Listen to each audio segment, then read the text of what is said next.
આપ અને કોંગ્રેસના ગઠબંધનની ફોર્મ્યુલાને લઈ ભરૂચ બેઠકના કોંગી કાર્યકરોમાં નારાજગી. કોંગ્રેસ નેતા ફૈઝલ પટેલે કહ્યું, કોંગ્રેસના ઉમેદવારને કરાશે સમર્થન.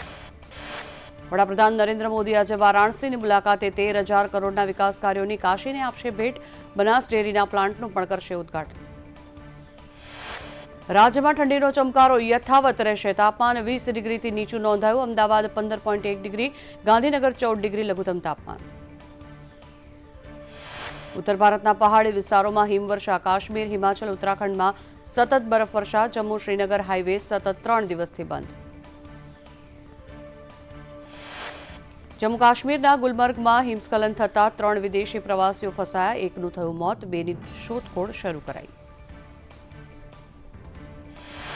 વડોદરા ભાજપના કાઉન્સિલર કલ્પેશ પટેલ સામે ધમકી અને ચીટિંગની થઈ ફરિયાદ. માંજલપુર પોલીસ મથકમાં બિઝનેસમેન પ્રાણનાથ શેટ્ટીએ નોંધાવી ફરિયાદ. સુરત સરકારી હોસ્પિટલનો પંખો પડ્યો. ચોથા માળે વોર્ડમાં પંખો તૂટી પડ્યો. જે 4 વોર્ડમાં બનેલી ઘટના. દર્દીના સંબંધીના માથે ઈજા. આઈપીએલ 2024નું શેડ્યુલ જાહેર. 22 માર્ચે સીએસકે અને આરસીબી વચ્ચે ઓપનિંગ મેચ. ચૂંટણીને કારણે ટુર્નામેન્ટ 2 તબક્કામાં યોજાશે.